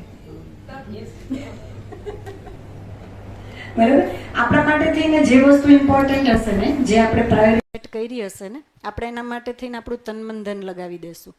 માણસ કોઈ પણ જગ્યાએ પોતાનું તન મન ધન આ ત્રણેય વસ્તુ ત્યાં જ લગાડશે જ્યાં એને એની પ્રાયોરિટી સેટ કરી છે. જે જગ્યાએ એને એવું લાગે છે કે અહીંયાથી મને કોઈ રિઝલ્ટ નથી મળવાનું અથવા તો મારા માટે થઈને બરાબર નથી, ત્યાં એ કોઈ દિવસ એનું શું કહેવાય સમય પણ નહીં લગાડે, એનું ધન પણ નહીં લગાડે ને શારીરિક કોઈ શ્રમ કરવા માટે થઈને તૈયાર નહીં થાય. તો હું મારી આખા દિવસની પ્રવૃત્તિને તે હું ચેક કરું કે જે વસ્તુને મેં ખૂબ પ્રાયોરિટીમાં રાખી છે અથવા તો મારા માટે થઈને એ જે છે એ ઇમ્પોર્ટન્ટ છે, તો જ હું મારું તન મન ધન લગાવીશ, બાકી ન લાગે ક્યારેય. તો એમાં મને એવું નથી લાગતું કે બાળકો એને લઈને દુઃખી થતા હશે, પણ હા તમે જેટલો એમની સાથે સંવાદ કરશો એટલું એ વસ્તુ ક્લિયર કરાવી શકશો કે આ કરવાથી મારું શરીરનું સ્વાસ્થ્ય પણ બનેલું રહેશે. તો એના માટે થઈને મને આ મજા આવે છે એટલે હું કરું છું, હે ને? તો અત્યારે આપણે ચર્ચા કરીએ છીએ કે સ્વીકૃતિ એટલે સુખ. જે જગ્યાએ મારી સ્વીકૃતિ બની છે એ મારા માટે સુખ છે, જ્યાં અસ્વીકૃતિ છે ત્યાં દુઃખ છે. આવું જ છે કે આના સિવાય કંઈ છે? 100% છે મેડમ. એક એક્ઝામ્પલ આપું છું. મારા મેરેજ હું 20 યર્સની હતી ત્યારે થયા હતા મેડમ, વેરી સ્મોલ એજ. એટલે ત્યારે આપણને જે કહેવામાં આવે, જે સમજાવવામાં આવે, આપણે એ સ્વીકારી લઈએ. તો જ્યારે કોઈ પણ એક ફેમિલી પોતાની દીકરી માટે લગ્ન માટે પાત્ર શોધે તો આખું ફેમિલી બેકગ્રાઉન્ડ આ તે બધું જ જોવે. પણ મારા મધર એવું કહેતા બેન કે જ્યારે બી કોઈ બી દીકરી માટે જો તમે પાત્ર શોધો ને તો એ જોવાનું પાત્ર અને એક એની માં આ બધા સ્વીકારશે. કારણ કે જે સાસુની વાત તમે કરી ને બેન, એ દરેક સ્ત્રીની લાઈફમાં સાસુ એક બહુ જ ઇમ્પોર્ટન્ટ ફેક્ટર છે આખી જિંદગી કાઢવા માટે, રાઈટ? આ એક્ઝામ્પલ એટલે આપું છું બેન કે ઘણાના મનમાં એવું થતું હોય કે ગમે એવું તમે માની જેમ રાખો ને તો સામેથી એવું રિસ્પોન્સ તો નથી આવતો, પણ એવું નથી હોતું. બની શકે મારા સાસુ એક એક્સેપ્શનલ કેસ હોઈ શકે, કારણ કે મારા કલીગ્સ જે અત્યારે મારી સાથે કામ કરે છે એ બધાને ખબર છે મેમ, જે વર્ષો પહેલાં જ્યારે મારા સાસુ હતા, અત્યારે એ નથી, પણ ત્યારે પણ એ લોકો એવું કહેતા કે આજની તારીખમાં બી મને ક્યારે એવું ફીલ નથી થતું કે ભાઈ હું મારા સાસુ સાથે રહું છું કે એમ. સવારની સ્કૂલ હતી આટલા વર્ષોથી, હું આજ 22 વર્ષથી અહીંયા છું. સવારમાં 7:15 પહોંચી જવાનું અને 1 વાગે એવી રીતે જે પહેલાંનો ટાઈમ હતો એ રીતે ઘરે પહોંચતા હતા. પણ કોઈ દિવસ એમણે મારી રાહ નથી જોઈ કે એ આવીને રસોઈ કરશે કે રોટલી બનાવશે કે બધાને જમાડશે. હું જતી એટલે મને કહેતા કે હું ગરમ રોટલી કરું છું, તું જમી લે. 4 રોટલી હું કરું છું, પછી તું જે કરવું એ કરજે. એટલે એક વસ્તુ એવી છે બેન કે ઘણી વખત એવું બનતું હોય છે. હા, એવું નથી કે ક્યારેક એ સ્ટ્રિક્ટ નથી થયા, ક્યારેક રૂડ નથી થયા, ક્યારેક સાસુનું પેલું જે ઇમેજ છે એ બતાવી બી હશે.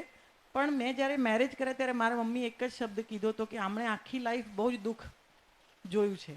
ઇન શોર્ટ, બહુ મોટા ફેમિલીમાં હતા, બહુ કામ કર્યું. એમના જે પિયર હતા ત્યાં બી બહુ કામ કર્યું, ખૂબ કામ કર્યું એમ. એટલે કે તું જઈને એમને સુખ આપજે, એમનું તું કેર કરજે, કારણ કે એ એકબીજાને બહુ સારી રીતે ઓળખતા હતા.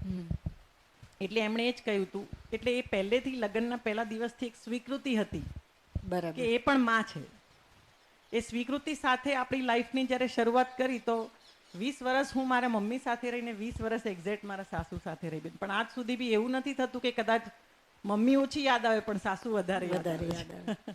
એટલે આ એક સ્વીકૃતિની વાત જે કરી એનું એક એક્ઝામ્પલ છે મેડમ.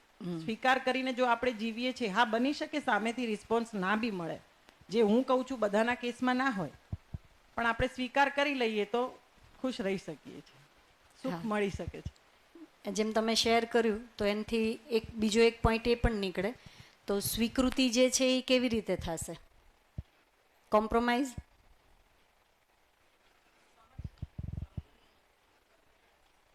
હા, પાછળ દીદીને આપો. કારણ કે આપણે જેવું સ્વીકૃતિની વાત કરશું ને તો ત્યાં મોટે ભાગે આપણને એ જ પ્રશ્ન આવશે, તો કેટલું કોમ્પ્રોમાઇઝ કરવાનું જેથી સ્વીકૃતિ આવી જાય? સમજણથી થશે. જી, સમજણથી થશે. પણ કઈ સમજણ? મારી સમજણ એવું ના, એટલે આપણે એમની વાતને બી સમજીશું, એ સામે દલીલ નહીં કરીને એ વાતને આપણે સમજવાની કોશિશ કરીશું કે ભાઈ એમની વાત સાચી છે. કારણ કે ઉંમરમાં એજમાં મોટા હોય એટલે આપણે એમને સમજવા પહેલાં પડે. બિલકુલ. આપણી જો એજ હજુ નાની પડે એ મુજબ. ઓકે. એટલે સમજ કેળવીએ ત્યારે એ ટાઈમે આપણને પણ ગમે કે એમનું ડિસિઝન, પણ આપણે 2 દિવસ વિચારીએ ને ત્યારે લાગે કે ના ના એ સાચા જ છે, એવું છે. તરત આપણે રિસ્પોન્સ નહીં આપી દેવાનો, સમજવાના છે. ઓકે. તો અહીંયા હા હા ભૈયા, માઇક આગળ આપજો.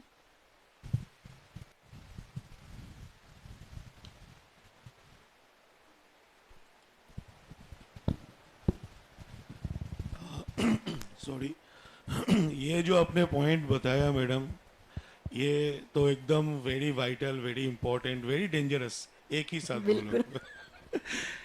और ये जो स्वीकृति का मैटर है मैडम, इसमें 2 चीज आ जाता है. एक तो है recognition and the other thing is acceptance. Yes.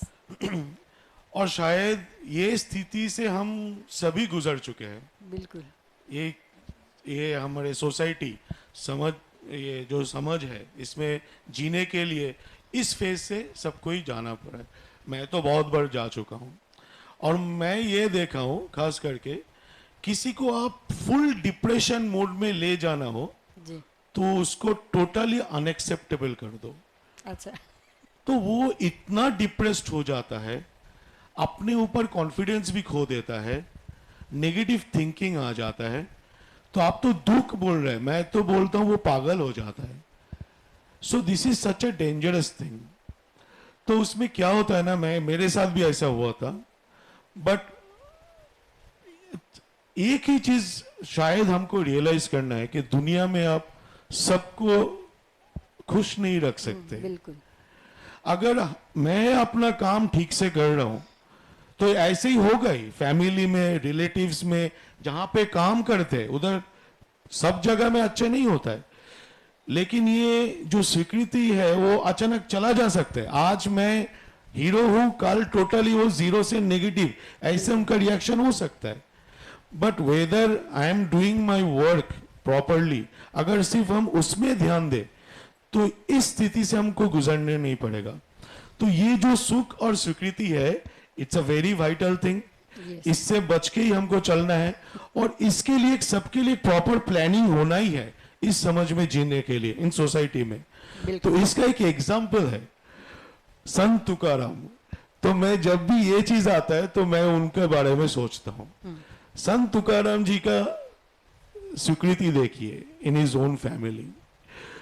वो जो भी करते थे, उनका बेबी जो है ना हर time kit kit kit kit kit kit kit kit हर टाइम चला जाता था।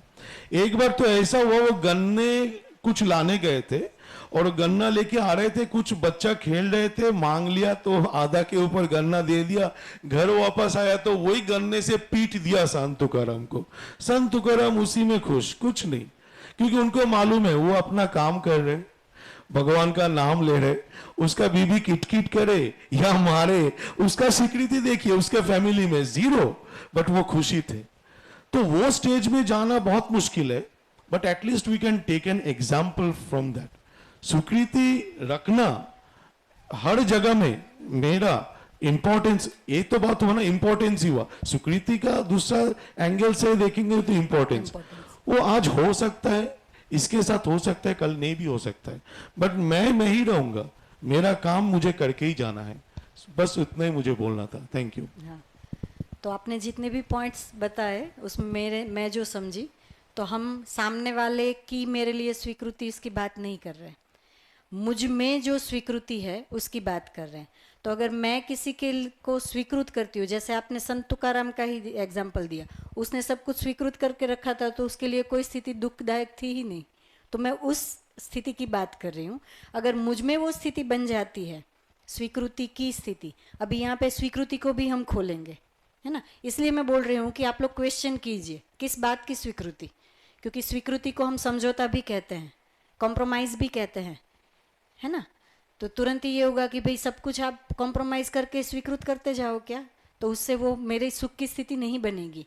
तो ये क्वेश्चंस हमको होने होंगे, है ना। तो वो जो आप बता रहे हो कि जहाँ पे मेरी स्वीकृति बन गई वहाँ पे सामने वाले की किसी भी एक्ट से मुझ में फ़र्क नहीं पड़ता, है ना। अभी आप जो एग्जाम्पल दे रहे हैं वो ऐसा है कि सामने वाला मुझे स्वीकृत करे, ये बात हम नहीं कह रहे। मैं सामने वाले को स्वीकृत करता हूँ तो मेरी स्थिति क्या बनती है, हम इसकी बात करें, क्योंकि मैं अपनी जिम्मेदारी ले पाऊंगी, सामने वाले की मैं नहीं ले पाऊंगी। मैं आपसे कुछ इंटरेक्ट करती हूँ तो मैं अपनी स्थिति जो है उसका मैं जिम्मेदारी ले सकती हूँ कि मैं आपको इस तरह से स्वीकृत कर रही हूँ। मैं ऐसा नहीं बोल सकती कि आप भी मुझे इसी तरह से स्वीकृत करो कि मैं ऐसी हूँ, है ना। तो वो जिम्मेदारी मैं कभी नहीं ले पाऊंगी और ना ही कभी होगा। ये चमत्कार नहीं है, ये कभी नहीं होगा, लेकिन मैं अपनी स्थिति के लिए जिम्मेदार हो सकती हूँ। तो हम यहाँ पे अपने लिए जो सुख की स्थिति है उसकी चर्चा कर रहे हैं, तो अपने लिए वो पा सकते हैं। आपने जितने भी बड़े लोगों का जो भी ये जीवन चरित्र पढ़ा है तो आप ये देख पाएंगे कि उनके सामने कितनी भी विकट परिस्थितियाँ आई, वो नहीं हिले हैं। अगर वो सारी परिस्थितियों के लिए सामने वाले पे डिपेंड होते तो वो वहाँ पे नहीं टिक पाते, है ना। तो अपनी स्थिति को ऐसे मजबूत करना है कि हमारी जो हम जो विचलित हो जाते हैं वो नहीं होंगे, तो वो स्थिति हम भी पा सकते हैं। हम ये बात कर रहे हैं, है ना। तो यहाँ पे मैंने कहा कि स्वीकृति ही सुख है। तो जैसे दीदी ने भी शेयर किया कि उन्होंने परिवार की जिम्मेदारी को स्वीकृत किया हुआ है, इंस्टीट्यूट में जो उनकी जिम्मेदारी है उनको स्वीकृत किया है। तो अपना पूरा समय वो लगा के, भले ही उनकी एज है फिर भी वो थकती नहीं है या उनको वो खुशी मिल रही है, तो वही उनके लिए सुख है। तो हम सब के लिए भी यही है कि नहीं। हाँ, भैया को पीछे एक माइक दीजिए।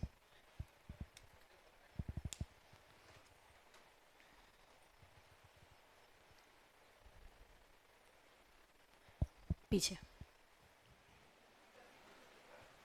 મેડમ, સ્વીકૃતિ તો કોમ્પ્રોમાઇઝથી જ આવે છે, जी બાકી સ્વભાવ સાથે પણ જોડાયેલી છે. જો સ્વભાવ સ્વીકૃતિવાળો હોય તો જ એ કમ્પ્લીટ સ્વીકૃતિ છે એવું કહી શકાય. બાકી તો સ્વીકૃતિ લાવવા માટે પહેલાં કોમ્પ્રોમાઇઝથી સ્ટાર્ટ કરવું પડે, પછી સમજ આવી શકે. જેમ કે સ્વભાવની વાતમાં એક્ઝામ્પલ લઈએ તો પેલા ઋષિની વાત છે કે એ જેવા સ્નાન કરીને બહાર આવે અને વીંછી ડંખ મારે અને પાછો એ તળાવમાંથી કે નદીમાંથી બહાર કાઢે, પાછો તે અંદર જતો રહે, પાછો એ પકડીને બહાર કાઢે, વારંવાર ડંખ મારે.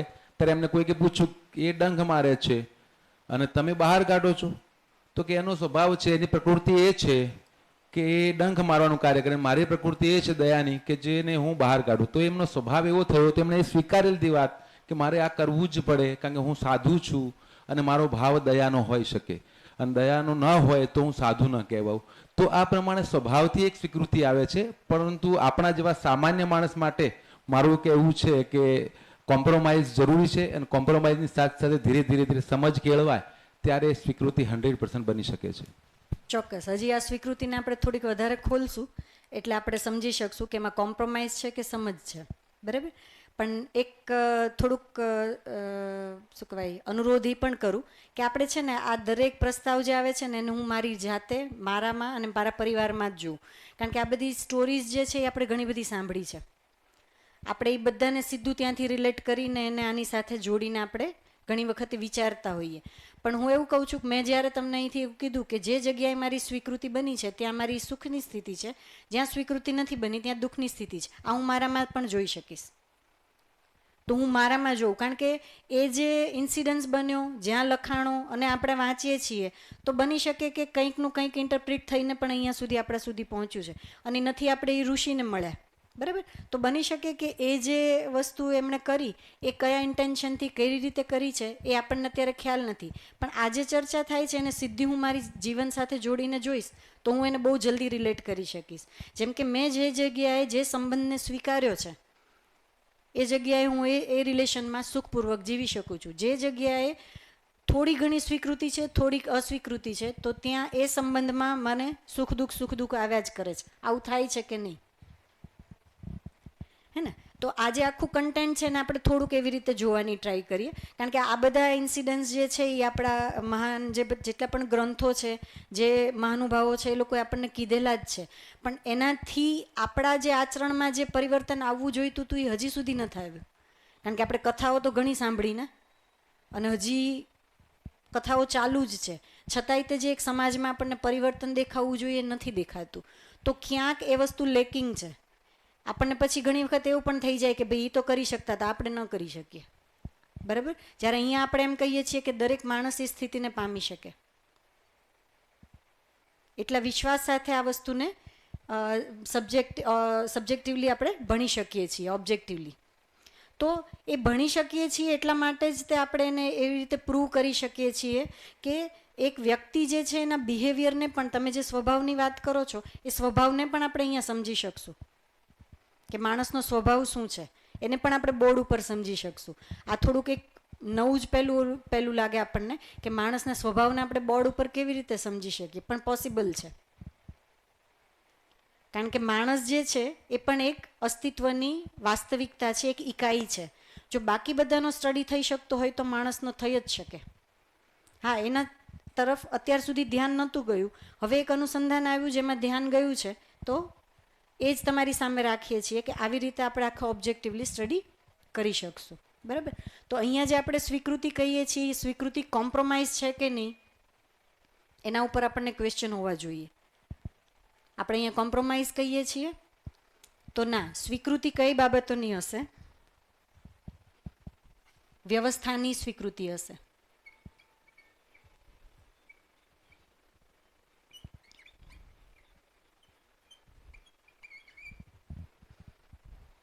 હવે આપણે એમ કહીએ કે અહીંયા આપણે બેઠા છીએ અને પાછળ ક્યાંક કચરાનો ઢગલો પડ્યો છે. હું એમ કહું કે સ્વીકૃતિ બરાબર સુખ. તમે લોકો ભલે ગમે એટલી ગંદી વાસ આવતી હોય પણ સ્વીકૃતિના ભાવમાં જીવો એટલે સુખ છે. તો એવું બની શકે? એ જે દુર્ગંધ આવે છે એનાથી આપણા બોડીને પ્રોબ્લેમ થાય જ છે, એટલે આપણે આપણું મગજ પણ એમાં જ અટવાયેલું રહેશે, એટલે આપણામાં એ સ્વીકૃતિ બનતી જ નથી. તો આવી જ રીતે જે આ વ્યવસ્થા જે છે એ અલગ અલગ સ્ટેજ ઉપર છે. આ તો મેં ખાલી બહારની આપણી દેખાતી જે અવ્યવસ્થા છે એની વાત કરી, તો એને પણ આપણે સમજશું. તો સ્વીકૃતિ હંમેશા વ્યવસ્થાની હશે. તો એ વ્યવસ્થા માટેનો જે નિયમ છે એ પણ અહીંયા ડિફાઇન કરેલા છે. બરાબર. તો એ વ્યવસ્થા કયા કયા લેવલ ઉપર છે એની પણ આપણે ચર્ચા કરીએ. તો પહેલાં તો એક વસ્તુ એ પણ ધ્યાન જાય કે જે માણસ જે છે એ પણ એક વ્યવસ્થાનો જ પાર્ટ છે. આખી પૃથ્વી ઉપર આપણને જેટલું પણ દેખાય છે એમાંથી માણસ પણ એક જે ઇકાઈ છે અથવા તો યુનિટ છે એ પણ એક વ્યવસ્થાનો પાર્ટ છે, અને એની પણ એક વ્યવસ્થાના નિયમ છે. એની જ સ્વીકૃતિ હોઈ શકે, નિયમ બહારની સ્વીકૃતિ ન હોઈ શકે. જેમ કે ગાયનું આચરણ ગાય જેવું છે તો એ એક વ્યવસ્થા કહેવાય. એટલા માટે આપણને એની સ્વીકૃતિ છે અને એટલા માટે જ એના ઉપર આપણે આશ્વસ્ત છીએ. વાઘ છે એના માટે થઈને આપણે આશ્વસ્ત એટલા માટે જ છીએ કે પોતાનામાં એક વ્યવસ્થા છે, એનું આચરણ એના સ્વભાવ પ્રમાણે જ બનેલું છે. બરાબર. જે પણ બીજને આપણે જમીનની અંદર રોપીએ છીએ, હવે કદાચ બી નાખ્યા પછી આપણે રાહ જોવી પડતે કે જોઈએ કયું ઝાડવું ઉગે છે, તો ખેડૂતો કદાચ ખેતી ના કરી શકત ને. પણ આપણને ખબર છે જે બીજ નાખ્યું છે એ જ એનું જ ઝાડ જે છે એ ત્યાંથી છોડ કે ઝાડ જે પણ હશે એ ઉગશે. તો એ નિશ્ચિતતા બધી જગ્યાએ આપણને દેખાય છે. એ જ જે છે એ વ્યવસ્થા છે. તો હંમેશા વ્યવસ્થાની જ સ્વીકૃતિ થશે. તો એ જે વ્યવસ્થા છે એને જ્યારે આપણે સમજશું, જ્યારે એ પ્રમાણે જીવશું અને જ્યારે બીજાને સમજાવશું, એ જ સુખ છે. તો વ્યવસ્થા મેં જીના, વ્યવસ્થા કો સમજના, વ્યવસ્થા કો સમજાના. હા, હવે આપણે વ્યવસ્થા ઉપર વાત કરીએ. કઈ કઈ વ્યવસ્થાની વાત છે, કારણ કે સ્ટેપ બાય સ્ટેપ જઈએ ને, કે એક વખત પહેલાં સેટ થાય કે સુખ એટલે આપણે શું કીધું છે? સમાધાન. હર ક્યોં ઓર कैसे का ઉત્તર. તો જ્યારે આ વ્યવસ્થાને સમજશું ત્યારે દરેક ક્યોં અને કેસેના ઉત્તર આપણને મળશે. અને એ જ છે એ સ્વીકૃતિના રૂપમાં મારામાં બનશે, જે સ્ટેબલ સ્ટેટ ઓફ માઇન્ડની સ્થિતિ બનાવશે. જેમ કે આપણે કાલે વાત થઈ હતી કે ભાઈ ઘરમાં કમ્પ્યુટર બગડ્યું અથવા તો ફ્રીજ ખરાબ થયું તો આપણને એટલું બધું ટેન્શન નથી થતું. શું કામ? કે કોઈ એક્સપર્ટ છે એ આવીને રિપેર કરી દેશે. સંબંધો બગડ્યા તો આપણને જ નથી આવડતું તો આપણે શું કરી લેશું એમાં? પણ એમાં સતત આપણે મથતા તો રહીએ જ છીએ કે આનું કેવી રીતે સોલ્વ કરવું એમ. તો જે જગ્યાએ આપણને આશ્વસ્ત થઈ ગયા છે ત્યાં આપણને આખી વ્યવસ્થા જે છે એ ક્યાંક ને ક્યાંક સમજાઈ ગઈ છે. અને આખી જે વ્યવસ્થા જે છે, માણસ સિવાયની જે વ્યવસ્થા છે આપણે એજ્યુકેશનમાં ભણી લીધી છે એટલે પણ ઘણા બધા આશ્વસ્ત છીએ.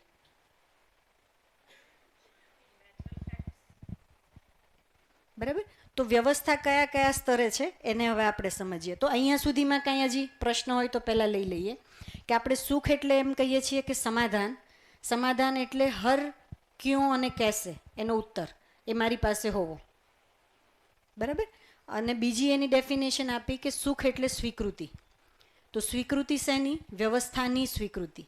અને હવે આપણે સમજીએ છીએ કે વ્યવસ્થા, તો અહીંયા કઈ વ્યવસ્થાની વાત કરવામાં આવે છે એના ઉપર આપણે ચર્ચા કરીએ. બરાબર. તો માણસ સિવાય જે છે, સર આપણે બ્રેક હજી નથી કરવાનો. અહીંયા જે આપણે વ્યવસ્થા કહીએ છીએ તો માણસ સિવાય આપણને કઈ કઈ વસ્તુઓ દેખાય છે?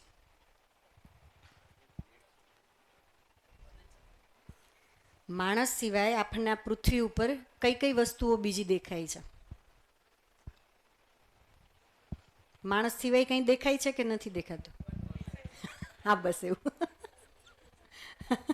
પશુ પક્ષી આપણને દેખાય છે, વૃક્ષો આપણને દેખાય છે. બરાબર. તો આપણે એને આવી રીતે ડિવાઈડ કરી શકીએ. એક જે છે એ પદાર્થ છે, મટીરિયલ ઓર્ડર, એ આપણને દેખાય છે. હવા, પાણી, માટી, પથ્થર જે કહીએ. બરાબર. એક જે છે એ પ્રાણ છે, એટલે કે વનસ્પતિ સંસાર આખો. એક આપણને વનસ્પતિ સંસાર આખો બતાય છે. એક જે છે એ પશુ પક્ષી છે, જેને આપણે જીવ અવસ્થા કહેશું અથવા તો જીવ સંસાર છે, જેમાં પશુ પક્ષી બધું જ આવી જશે. અને ચોથું જે છે એ માનવ.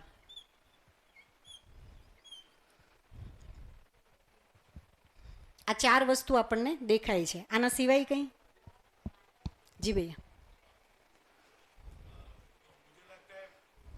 और एक चीज है, फिफ्थ एलिमेंट जो सबसे वाइटल है और जो सबको जोड़ के रखता है, जो हमको दिखाई नहीं देता, बिल्कुल, दैट इज ऊर्जा, शक्ति, एनर्जी. बिल्कुल. वो बीच में रहता है, वो हमको दिखाई नहीं देता, लेकिन वो सबको बांध के रखा है. इन सबको जोड़ के जो रखता है वो ऊर्जा है ना, ऐसे लिख सकते हैं. हाँ, या बढ़िया, आपका अच्छा ध्यान गया है. તો આ ચાર સિવાય આપણને કંઈ દેખાય છે જેને બ્રોડલી આપણે કેટેગરાઇઝ કર્યું છે. પદાર્થ અવસ્થામાં આપણે હવા, પાણી, માટી, પથ્થર એ બધું ગણી લેશું. પ્રાણ અવસ્થા એટલે જેટલું પણ વનસ્પતિ જગત આપણને દેખાય છે એ આખું જીવ સંસારમાં પશુ પક્ષી, બરાબર, અને માનવ, બરાબર. તો આ જ્યારે આપણે વ્યવસ્થાની વાત કરીએ છીએ ત્યારે વ્યવસ્થામાં જેમ કે માણસને જોઈએ તો માણસ પોતે વ્યવસ્થામાં આપણને દેખાય છે. જેમ મેં હમણાં કીધું કે ભાઈ આ ખુરશી ઉપર હું બેસું તો મને વિશ્વાસ છે કે નીચે નહીં બેસે, એટલે આપણે આના ઉપર બેસી શકીએ છીએ. આ છત ગમે ત્યારે પડી નહીં જાય આપણને ખબર છે, એટલા માટે આપણે નીચે નિર્ભય થઈને બેઠા છીએ, બરાબર. તો આ દરેક જગ્યાએ આપણને એની આચરણની નિશ્ચિતતા દેખાય છે. માણસની આચરણની નિશ્ચિતતા નથી. તો આ દરેક પદાર્થ, પ્રાણ અને જીવ એ દરેકનો સ્ટડી આપણે કરી શક્યા અને એની જે વ્યવસ્થાનું સ્વરૂપ છે એ આપણે જોઈ શક્યા. જેમ કે પદાર્થ અવસ્થા છે એનું બિહેવિયર કેવી રીતે નક્કી થાય છે, આનું બિહેવિયર કેવી રીતે નક્કી થશે, એનું જે એટમ જે છે એ જે રીતે એનું સ્ટ્રક્ચર બનાવશે એ રીતે એનું આચરણ હશે, બરાબર. તો એના ઉપરથી એનું બિહેવિયર આપણે નક્કી કરીએ છીએ કે આ જે છે લોખંડ છે એ આટલા વર્ષ સુધી કાટ નહીં ખાય,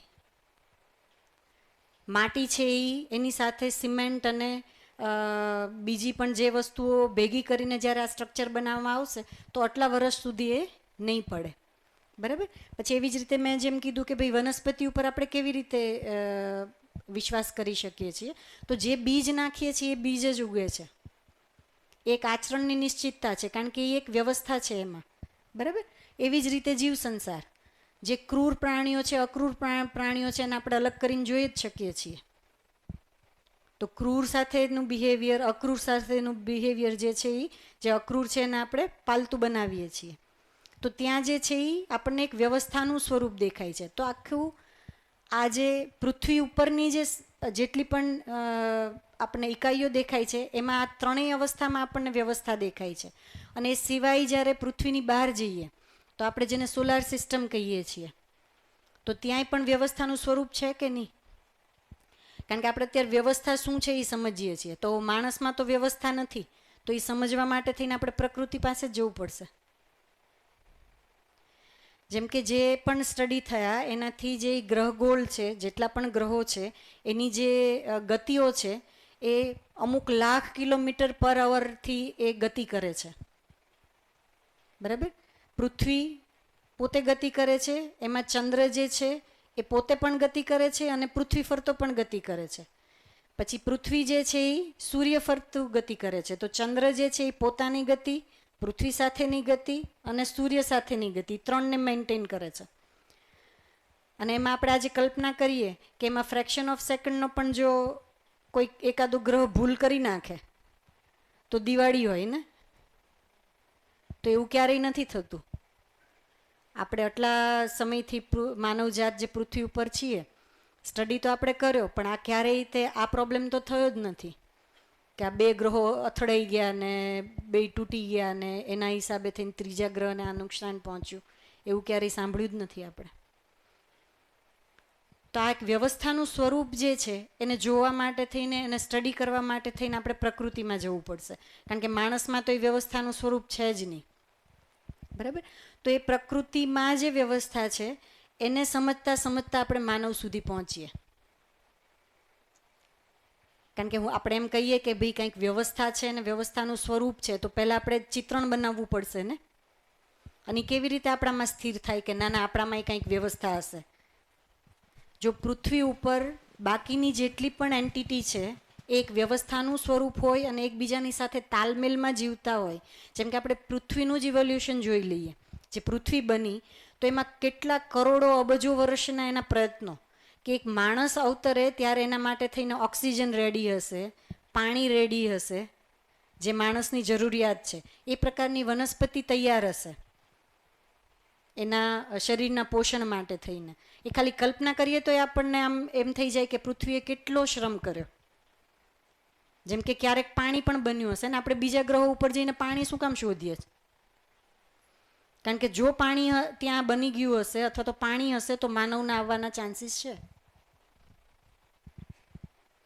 પાણી આવશે, મટીરિયલ ઓર્ડર પછી પાણી આવશે, ત્યાર પછી વનસ્પતિ સંસાર ઊભો થશે, ત્યાર પછી જીવજગત આવશે ને ત્યાર પછી માનવ આવશે.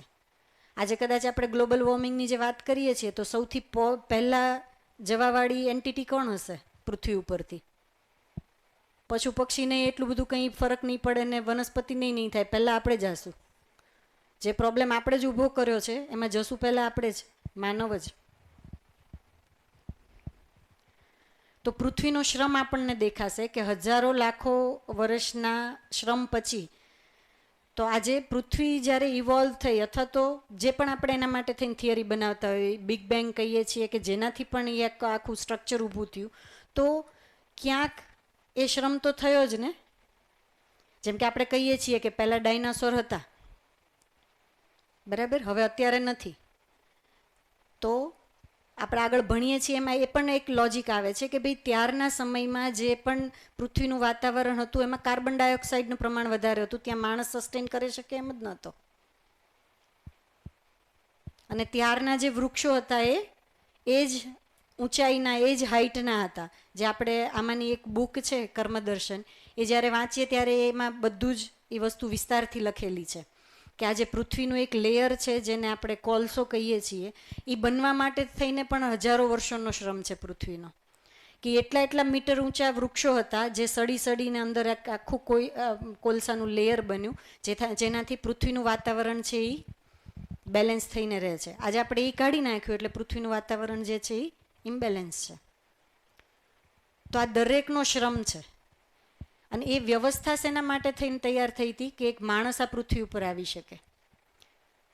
તો એ જે કાર્બન ડાયોક્સાઇડનું જે આખું વાતાવરણ હતું જ્યાં આપણે શ્વાસય ના લઈ શકત, અને ત્યારે એવી વનસ્પતિઓ પણ નહોતી, ત્યારે કાર્બન ડાયોક્સાઇડ જે હવામાં અથવા તો વાતાવરણમાં જે બહાર કાઢે એ પ્રકારની વનસ્પતિઓ હતી, જેનાથી આપણે આ કોલસાનું જે આખું લેયર છે એ બન્યું હતું. ને એને જ હવે જ્યારે આપણે બાળીએ છીએ ત્યારે આપણને CO2 મળે છે. તો એ આખી વસ્તુને જ્યારે આપણે એક શું કહેવાય શૃંખલામાં આખું એને જ્યારે આપણે સ્ટડી કરીને ત્યારે આપણું ધ્યાન જાય કે કેટલી મોટી વ્યવસ્થા આપણા માટે થઈને તૈયાર કરવામાં આવી કે માણસને ખાવા માટેની, માણસને શ્વાસ લેવા માટેની, માણસને પાણી પીવા માટેની જે પણ વ્યવસ્થા જોશે એના માટે થઈને બધી વસ્તુ રેડી થઈ પછી માણસ પૃથ્વી ઉપર આવ્યો. તો આપણા માટે કેટલા વર્ષોની, કેટલા હજારો લાખો વર્ષોની તૈયારી. તો એ વ્યવસ્થા હતી ત્યારે એક માણસ આ પૃથ્વી ઉપર આવ્યો. અને માણસ તરીકે આપણે એ જ વ્યવસ્થાને ક્યાંક ઓળખવામાં, કારણ કે આપણે પણ એક શું કહેવાય પેલા ઇવોલ્યુશનના ક્રમમાં હતા ને, આપણને ક્યાં અચાનક જ આમ જ્ઞાન થઈ ગયું હતું કે આ બધી એક વ્યવસ્થાનું સ્વરૂપ છે, મારે સમજી લેવાનું છે.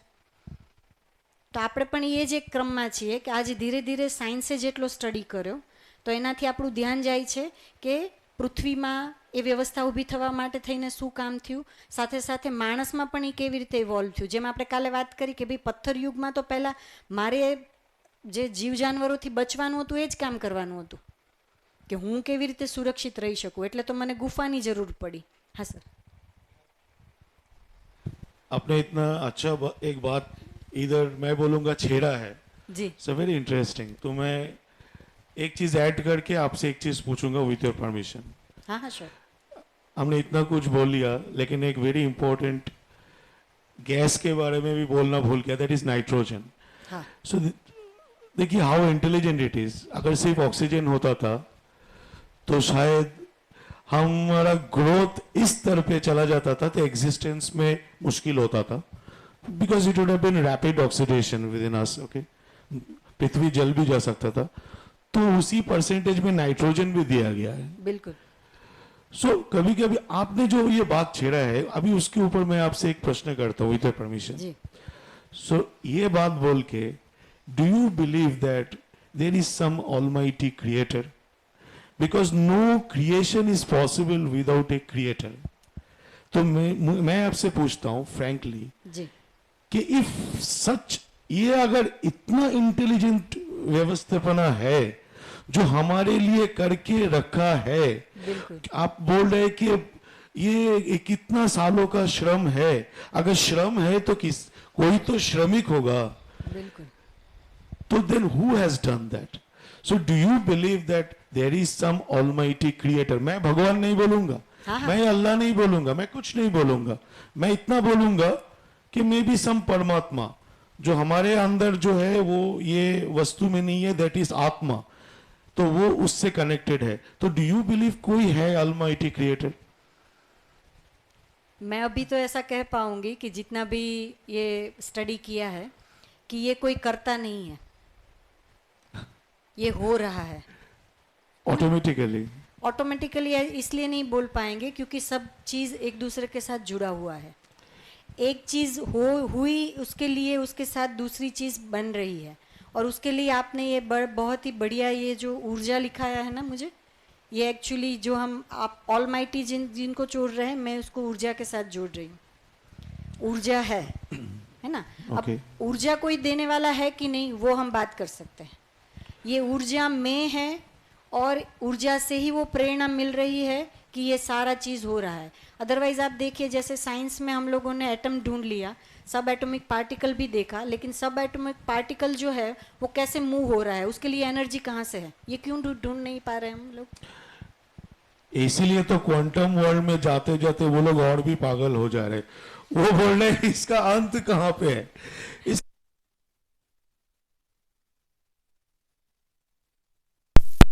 साइंस वो आप बेटर टीचर है मुझसे ज्यादा. मैंने यहाँ जितना सुना है उसी को मैं एक्सप्लेन कर रही हूँ ना. तो जैसे मुझे और भी एक प्रश्न है जी. तो आप क्या बोलना चाहते हैं कि सिर्फ पृथ्वी में ही ऊर्जा है, ये ऊर्जा शक्ति दूसरा ग्रह में नहीं है? सभी जगह पे. तो वाई पृथ्वी? एक ऐसा है ना, सही है भैया, एक एक चैप्टर खुलेगा.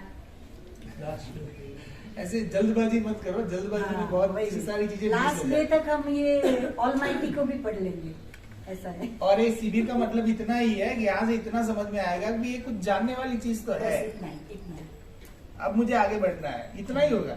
आप इसमें पूरा ज्ञान लेके पूरे लाइफ चेंज है. अभी 40-50 साल जिए तो भी कुछ नहीं समझ में आया, तो 2-4 दिन में ऐसे थोड़ा चमत्कार होने वाला है. लेकिन इतना समझ में आ जाएगा कि कुछ बात ऐसी है कि जो पकड़ने जैसी है. बस नहीं, मेरा प्रश्न यही था कि डू यू एक्सेप्ट के ऑलमाइटी बोल के कुछ है, एनी क्रिएटर इज नहीं. इसमें कॉन्ट्राडिक्शन ऐसा डेवलप होगा कि आपके अंदर जो अभी है और ये है ना, ये दोनों की फाइट चलेगी. बेटर है कुछ है नहीं है उसको छोड़ दो, अभी टेम्पररी छोड़ दो, हो जाएगा, आंसर मिलेगा. इतना समझ लो कि भाई हर एक चीज का आंसर है. ऐसी कोई चीज आपके पास नहीं रहेगी कि जिसका आंसर नहीं है. No question. मेरा एक प्रश्न था, डू यू एक्सेप्ट कि ऑलमाइटी क्रिएटर है या नहीं? इसमें यस और नो वाली बात आएगी ना, तो वो थोड़ा आप इसको अभी टेम्पररी छोड़ दो ना. अभी हम ऐसे ही रख सकते हैं जैसे कल भी हमारी बात हुई थी कि वो एक प्रेरणा का स्रोत है ही हमारे पास बना हुआ है.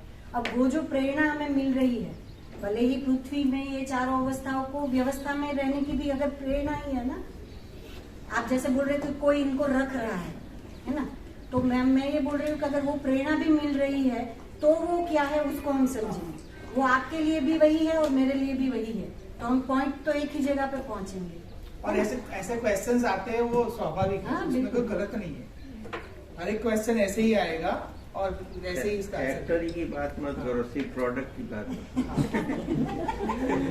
नहीं, फैक्ट्री को भी पहचानना है भैया. अभी बात नहीं पहचाने, फैक्टरी की बात. जो આજે આપણે નાસ્તો છે